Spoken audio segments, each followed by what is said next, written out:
So I'm going to introduce Maggie and Kohleen because they gave me an introduction here to read, which is really, I learned a few things just from looking at this. Maggie Kopp, curator of rare books, the L. Tom Perry Special Collections in the library.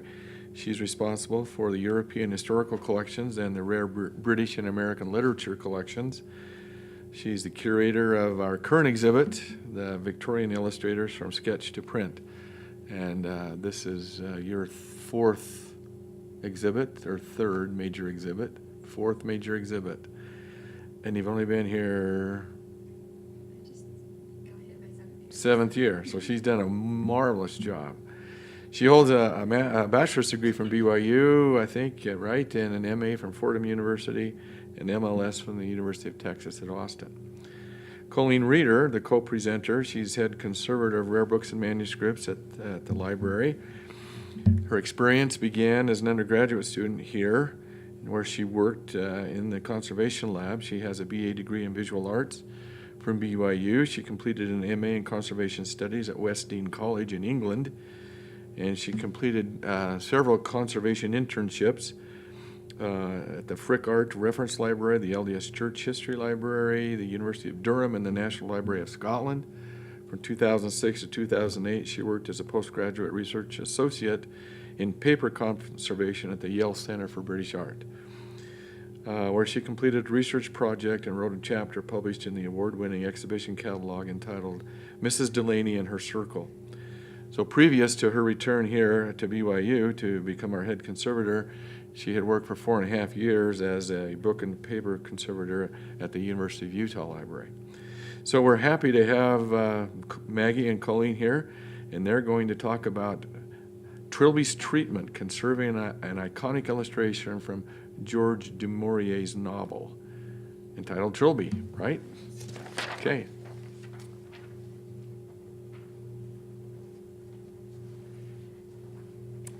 So today, Trilby's Treatment kind of has a dual meaning, both from the technical conservation side as well as kind of pop culture from George du Maurier's time.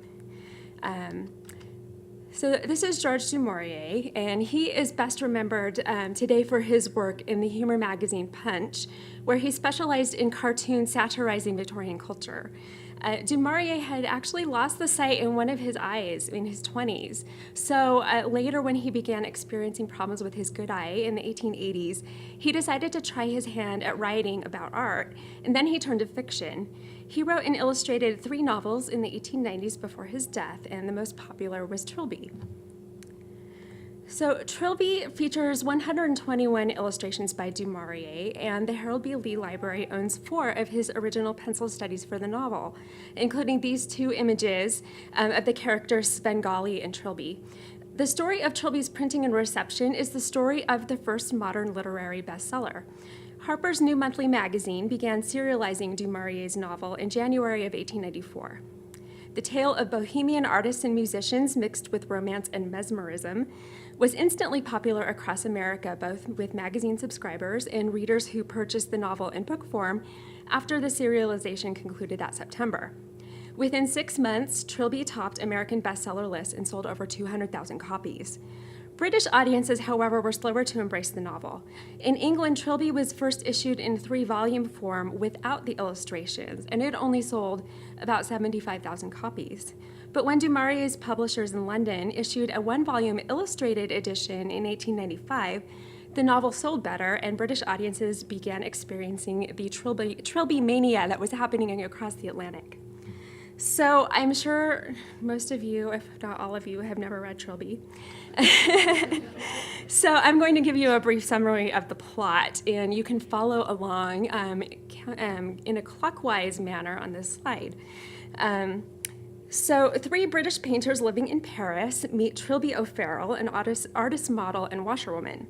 The young men all fall in love with Trilby, but she only has eyes for the most talented of the 3, little Billy.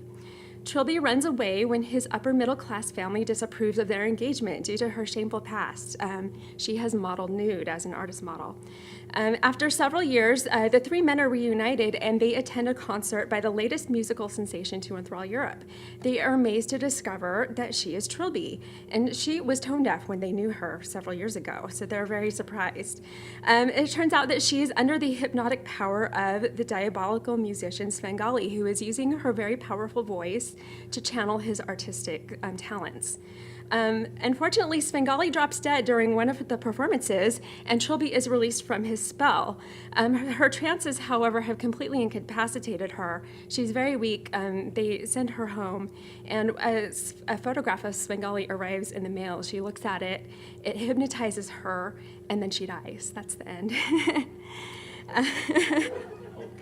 So today I'm going to focus on the library's illustration of the heroine Trilby and what it reveals about the impact of du Maurier's illustrations on popular culture in America and England and its close ties to the mass consumption of the novel in the 1890s. So this particular image had wider exposure than just the printed version. It was one of 6 sketches, all of Trilby alone, which were chosen to be reproduced in a limited large paper edition of the novel that was published in 1895. Du Maurier's visual representations of the novel and plot and characters truly captured the public's imagination. Though Du Maurier had intended that the illustrations be read alongside the novel, even embedding them within the text, as we've seen in a couple of the slides, audiences immediately consumed them as standalone objects. Du Maurier's original sketches and studies were exhibited at galleries on both sides of the Atlantic. The owner of the Avery Gallery in New York noted that had the drawings not all been sold in London before they got to him, he expected to have sold them for about $50 a piece, so they were very popular. And the Lee Library's illustrations were probably purchased together at the time of that London exhibition by the Fine Art Society, which was in November of 1885. And these more traditional fine art venues for the Trilby illustrations capitalized on Du Maurier's public image as an illustrator, but the illustrations had a far greater impact on the popular culture of the day. Besides the gallery shows, Du Maurier and his publishers authorized an official stage adaptation of Trilby. The original dramatization of the novel opened in Boston in March 1895 and then in Manchester, England in September 1895. The influence of the illustrations on the play's popularity was huge. One Manchester theater critic noted, quote, "Mr. Du Maurier's novel was exceptional in that he was able to possess his readers' imaginations in 2 ways, and to put his personages before them with the pencil as well as with the pen. The reader thus knows Trilby and Svengali and the rest of them as he knows his own friends and acquaintances, and his interest in seeing them move and hearing them speak may confidently be counted on beforehand." So a big audience just because of the illustrations. Because the novel was too complicated to fully stage, the play explicitly tried to draw on the audience's memory of the plot and illustrations. In fact, the dramatization wasn't much more than what one critic has called, quote, "a slavish recreation of Du Maurier's pictures," unquote. So in the British version, the original actor playing the character Little Billy, Patrick Evans, was actually cast because he had served as Du Maurier's artist model for the character. And this woman on the left, Dorothea Baird, had been a completely unknown actress, but she was cast as Trilby solely for her extreme resemblance to the title character shown on the right. She became an overnight sensation for playing this role. Popular carte de visites of Baird show her recreating this scene, which is Trilby's first appearance from Du Maurier's drawings, and her image in Trilby costume was actually used for popular advertising of the day, even to sell this Trilby doll, which is in the bottom corner.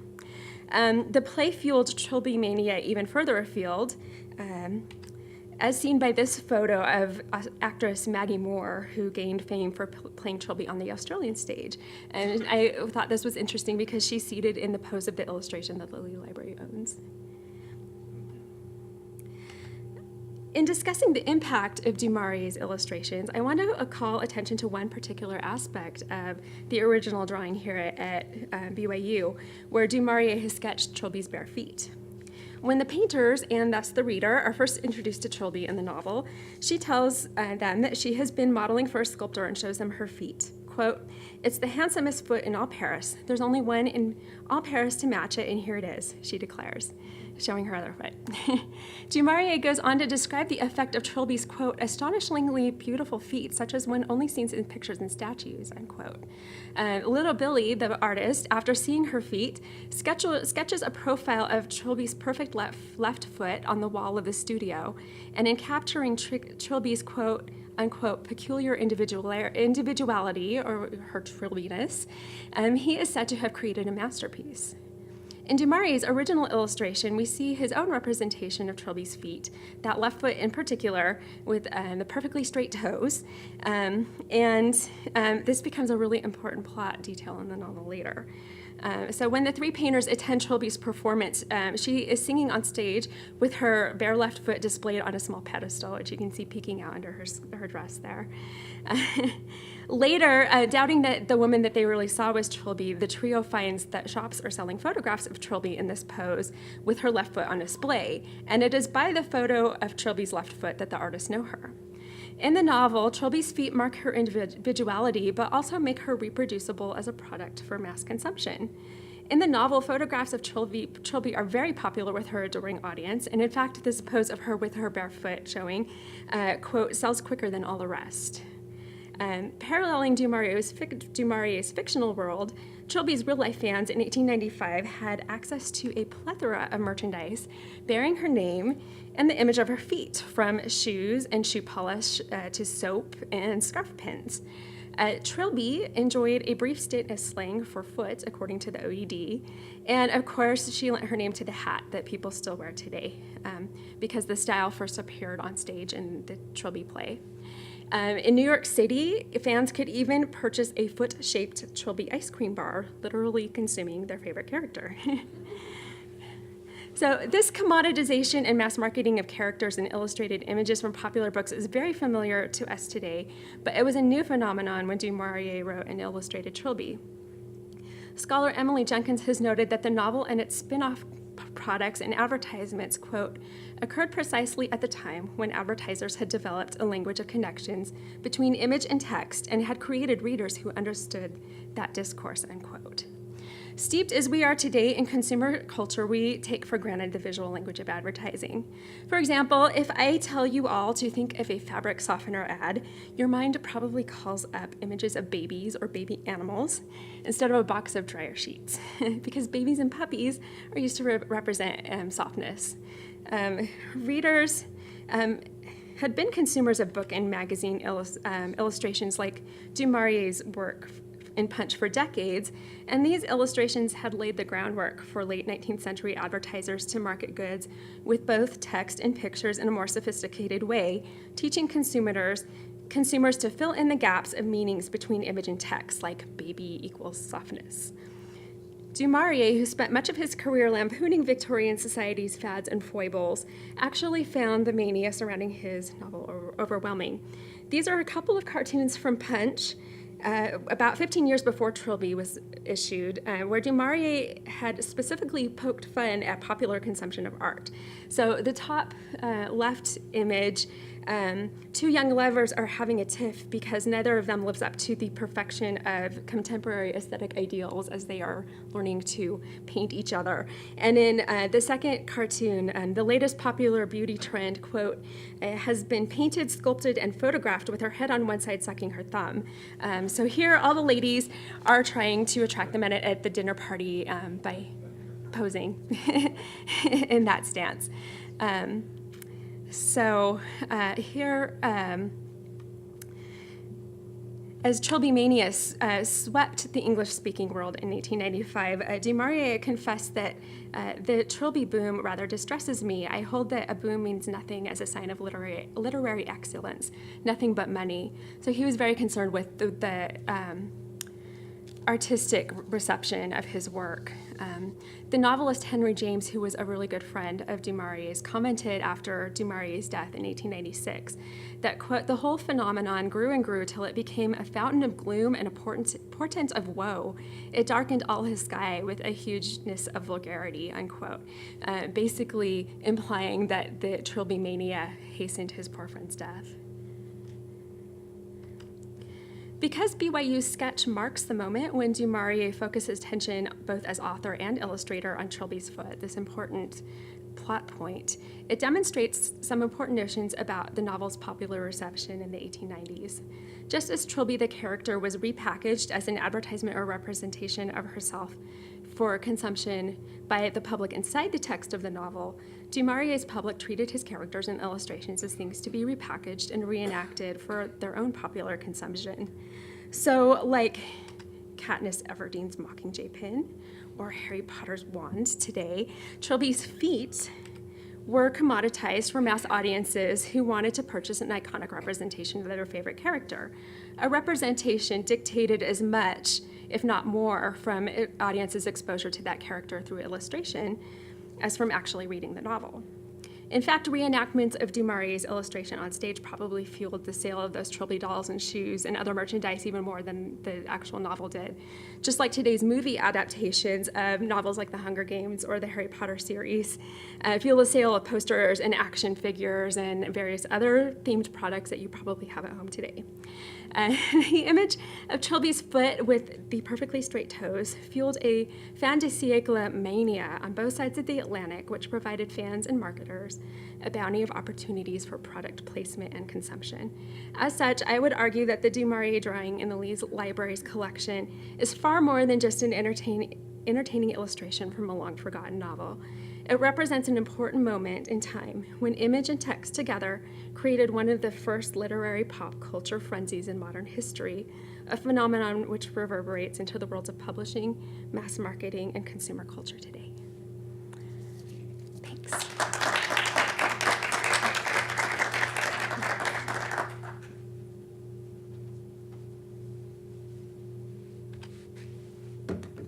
Thank you, Maggie. That was great. And good afternoon to all of you. Thanks for coming. We know it's a really busy time of year and of the semester. So in my portion of the presentation, I'll be talking about the conservation treatment I completed last summer on some of George du Maurier's original pencil drawings for Trilby in preparation for our Victorian Illustrators exhibit. So as I discuss the condition of these drawings before treatment, I'll also be sharing some tips on how you can prevent this same kind of damage happening to your own papers at home. But first, I'd like to start out with a very brief introduction to conservation. So what is conservation? So the American Institute for Conservation describes conservation as the profession devoted to the preservation of cultural property for the future. The HBLO Conservation Lab is dedicated to the conservation and preservation of materials from the L. Tom Perry Special Collections in order to ensure that our collections are available to future generations.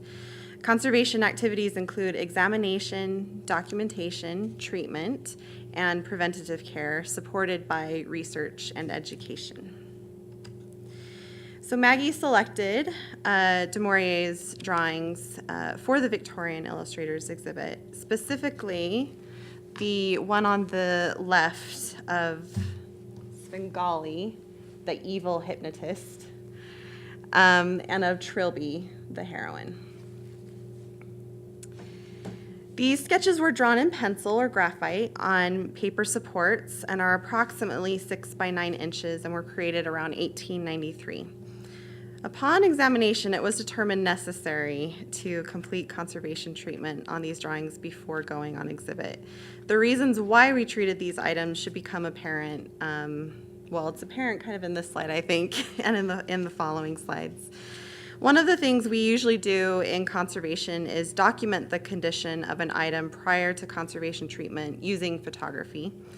This image shows the condition of the drawings before any treatment was completed. And as you can see here, before these items came into our collection, the drawings were mounted between an acidic window mat and backboard. They were attached with pressure-sensitive tape, which was a cellophane tape, on the front side of the drawings. It's also obvious that these drawings were on display or exhibit for much of their life prior to coming to the HBLL. The papers turned brown here where the window openings of the mat were. This severe brown staining is called matte burn or light burn and is caused by a combination of acid migration from the mat board and light damage. Works on paper should not be exposed to excessive amounts of light. Light exposure can not only yellow, darken, and weaken paper, it can also cause fading of media such as watercolor and writing inks. Light damage is cumulative and irreversible. Daylight and fluorescent light, which have high levels of ultraviolet radiation, cause the most rapid deterioration and fading. Normal incandescent house lights are less harmful, although all light causes some damage.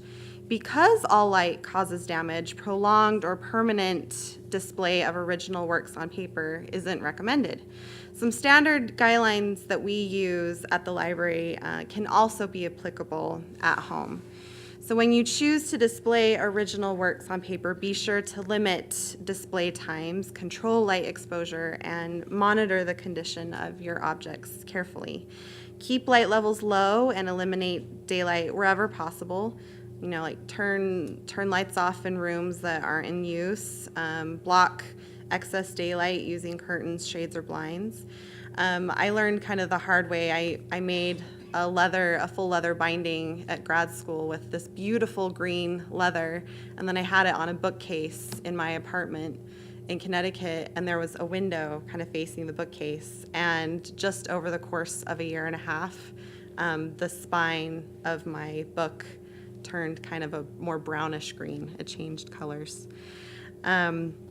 So because incandescent lights and tungsten lights emit heat, place the light sources a distance from framed artwork.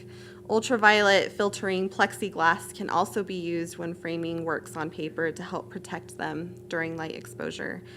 And if controlling the light levels is not an option, something that I tell a lot of kind of patrons and people asking me questions, I tell them that they can reproduce vulnerable or unique images and display the duplicate. And this way, the original items can be properly stored and preserved. So this drawing of Svengali shows a closer view of the matte burn. There were also some small tears and losses along the edges of both drawings, and you can see the lower right-hand thumbnail. And as stated earlier, the drawings were attached to the backboard using pieces of cellophane tape, and all of the tape adhesive had completely chemically cross-linked with the papers. This meant that the plastic carrier was no longer sticky and lifted off easily. However, the tape adhesive left staining along the edges of the drawings, as can be seen in the upper right-hand thumbnail. So because works on paper are damaged by prolonged contact with chemically unstable materials, the choice of materials for framing is critical. It's essential to choose a framer who uses proper materials and techniques. Have items matted with chemically stable window mats and back mats. A brown cut edge at the window opening is a common sign of poor quality and acidic mat board. Ask for mats that are made fully from cotton rag or 100% chemically purified wood pulp. Mats should be alkaline or buffered to a pH of 7.5 to 10. And to explain what those terms are, alkaline means that the material has a pH of more than 7. pH, from potential of hydrogen, is the level of acidity or alkalinity on a scale of 0 to 14. Acidic is when the pH is less than 7. Neutral is pH of 7, and acid-free, which we hear that term a lot, is a pH of 7 or greater. And buffered means that an alkaline reserve, such as a calcium carbonate, has been added to the material, which helps protect paper items from further deterioration. So adhesives used to attach the artwork to the mat need to be chemically stable, non-staining, and readily removable. So we should avoid using materials such as spray mount rubber cement or pressure-sensitive tapes, including masking tape, scotch tape, and even archival or preservation tapes to attach artworks to mats. So the adhesives in these materials can seep into paper, become discolored, brittle, and be very difficult to remove. Therefore, have your artwork hinged to their back mats with Japanese paper and wheat starch paste, or with photo corners as primary means of attachment. So again, you can see the matte burn and tape staining on this drawing of Trilby on the left. This clipping of the Trilby book illustration was found with the original sketches and was also attached to an acidic matte board using tape. Notice the severe matte burn and adhesive staining all along the edges. It's pretty intense, especially around that illustration.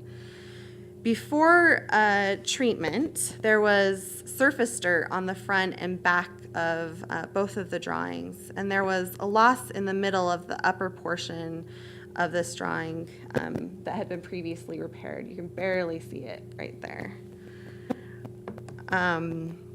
There was also a horizontal break through the bottom third of the paper support because of how brittle it had become from the light damage. There were also these reddish-brown spots that you've probably noticed throughout the original drawings and book illustrations. So these spots are called foxing and are associated with mold growth and exposure to high humidity conditions. It's obvious that these items were not stored in a stable environment for much of their life prior to coming to the HBLL. So paper is vulnerable to conditions and changes in the environment in which it is kept. So key factors to environmental conditions are light, which I've just talked about, temperature, and humidity. Paper-based materials should not be exposed to rapid changes or extremes in temperature and humidity. Keep objects in a cool, dry environment. Maintain temperature below 72 degrees Fahrenheit with the relative humidity, or RH, between 30 and 50%. Warm or moist conditions accelerate deterioration and encourage mold growth and insect activity. Keep temperature and RH within a narrow, constant range. Climatic fluctuations cause papers to expand and contract. So this movement, although slight, can over time lead to structural weakening of paper, like you can see with this sketch of Trilby where the paper broke in the bottom. And this can also, the fluctuations in temperature and humidity can also undermine the attachment of the media, make the media kind of flake off, and cause distortions such as buckling of paper. And here in the library, we use these ideal conditions that I mentioned. So while you might not be able to do all of this at home, you can still store and display your papers in a reasonably stable environment. So it's not advisable to store important or display important, valuable works on paper in basements, attics, or storage units, or hang them in bathrooms or over heat sources, which I'm pretty sure that all of us have done that. I know I have. So now I'm going to move on to describing the conservation treatment I completed on du Maurier's drawings. So first of all, I removed all the items from their acidic mounts, and I removed the tape carrier from all the items. I completed a full conservation treatment on the 2 drawings selected to go on exhibit. I first cleaned the front and back of the drawings using a smoke sponge, which is made from emulsified rubber. I did this very gently, making sure not to tear or abrade the paper. I also had to work very carefully around the pencil to be sure not to erase any of the original pencil sketch. I'll mention here that before I ever handle works on paper, I make sure my hands are freshly washed and dry with no creams or lotions on them. Most of the dirt on collection items is accumulated grime from oily fingerprints. So while invisible initially, finger grease becomes all too visible as it oxidizes and collects dirt. I next tested the pencil for solubility in deionized water and solvents and found the pencil to be stable. Some media is very sensitive to moisture and or solvents, so it's imperative that a conservator do sufficient testing before beginning any treatments involving water or solvents. I then washed each of the drawings in warm deionized water to remove old repairs, to remove soluble acidic components and reduce staining in the paper, and to strengthen the paper. So here you can see how brown the water got from the first bath there on the tray on the right. And all of that came out of the paper. And following washing, I dried and flattened the drawings. Deionized water, which is commonly used in conservation, is a highly purified water that has gone through reverse osmosis and had all of the ionic contaminants removed. So this means that chlorides and chlorine, both of which are found in regular tap water, are removed in this purification process. And in conservation, deionized water is used because it does not introduce any new unknown substance to the paper. The adhesive staining left from the cellophane tape was not water soluble, so a solvent had to be used to reduce this staining. The solvent I used to dissolve the cross-linked adhesive is called tetrahydrofuran, or THF, and I did the stain reduction treatment on a suction table, as you can see in this slide. So here's a detail shot of the process. I placed the drawings adhesive side down onto a suction table with a thin absorbent blotter paper underneath. I then dropped the solvent onto the affected area, and the suction drew out the adhesive staining. This is a very time-consuming and involved treatment, which is why it's best not to use tape for repairing or mounting works on paper in the first place. After removing the adhesive staining, there was still a lot of brown staining that remained from the matte burn, so the water, only did so much.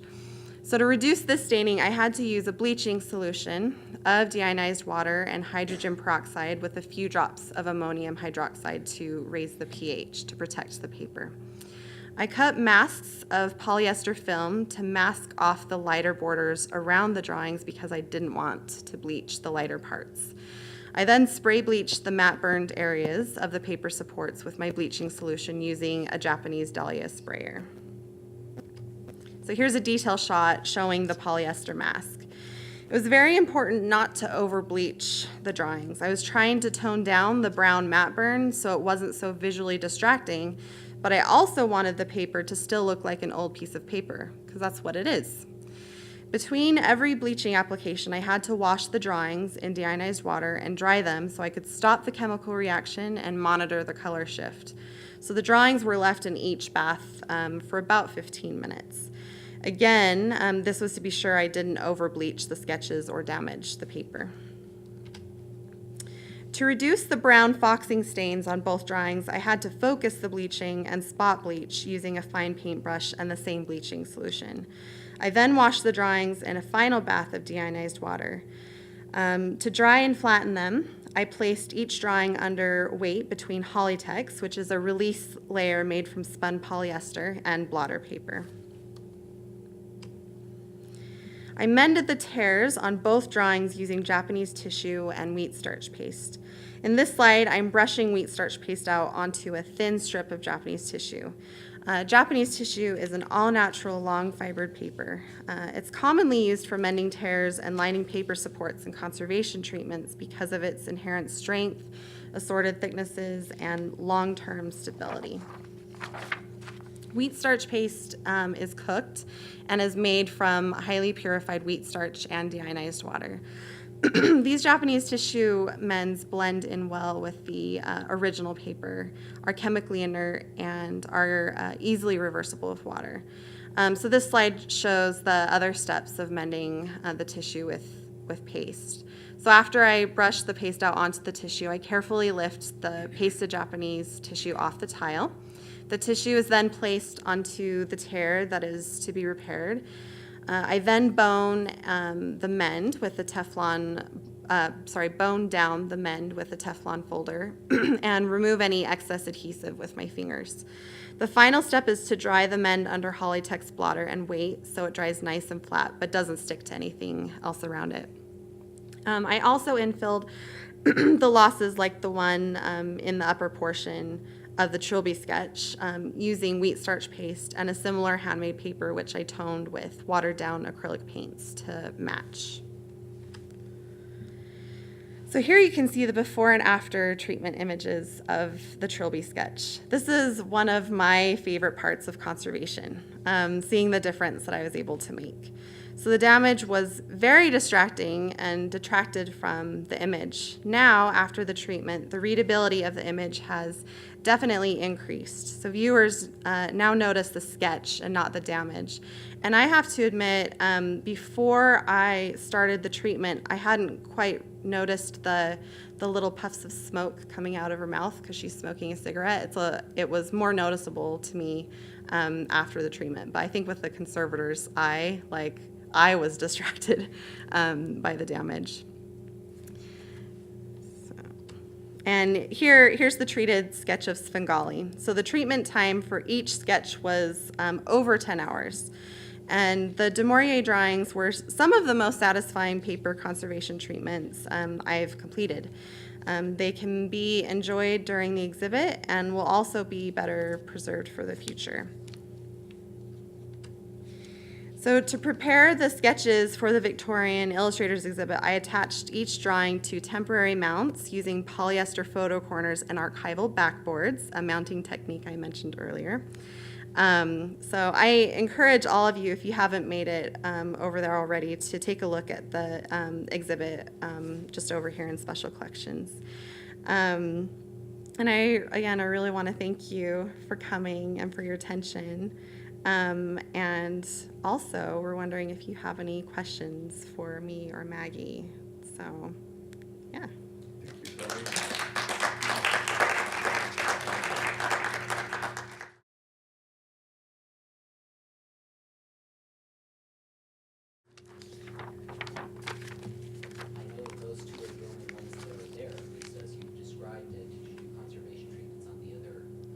The other two?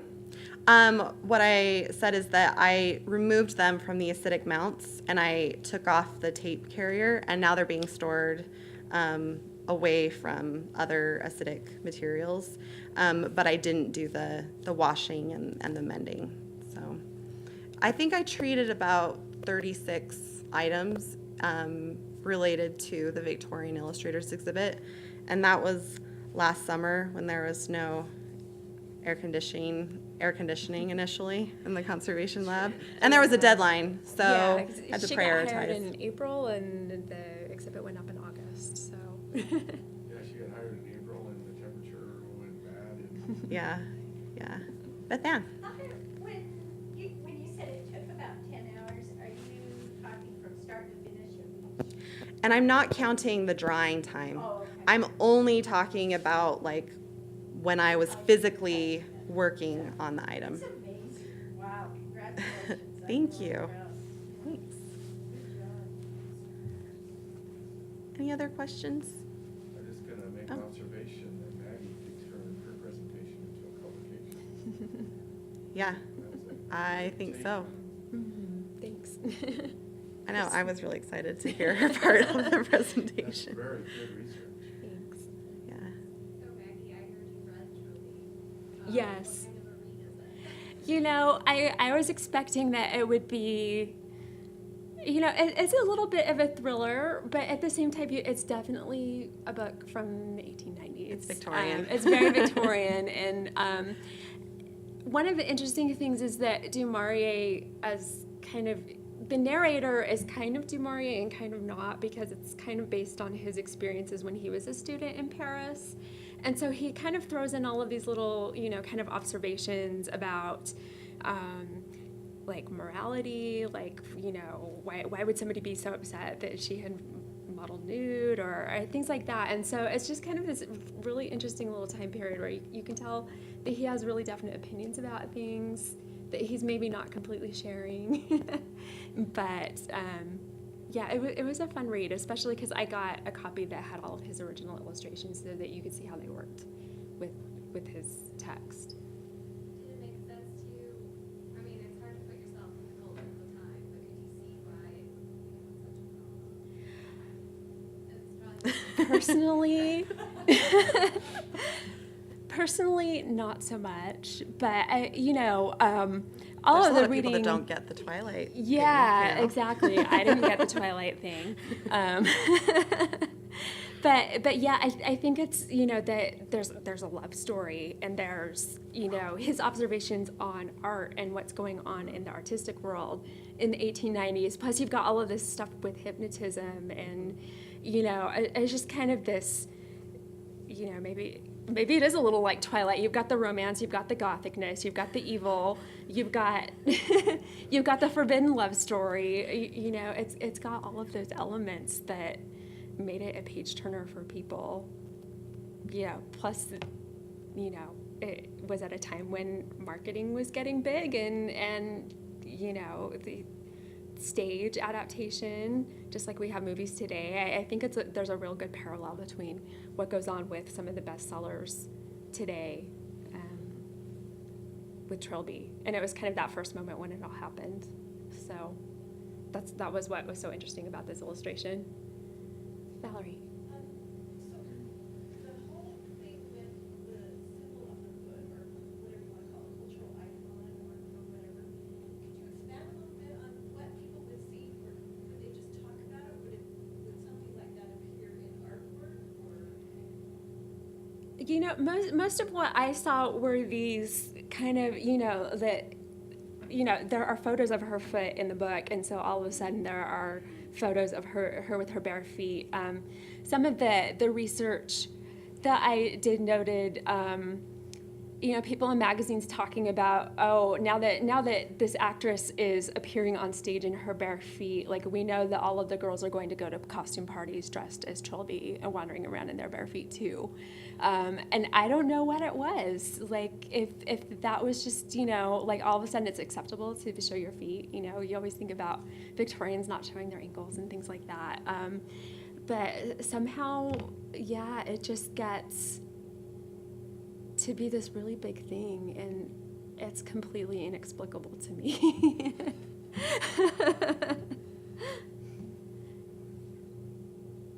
I'm trying to think of something that might be, besides like Harry Potter scarves or things like that. Anything else? Anyone else have a question? Okay. Well, let me Thank just say you. that I think we hired the right people. I'm proud of these two.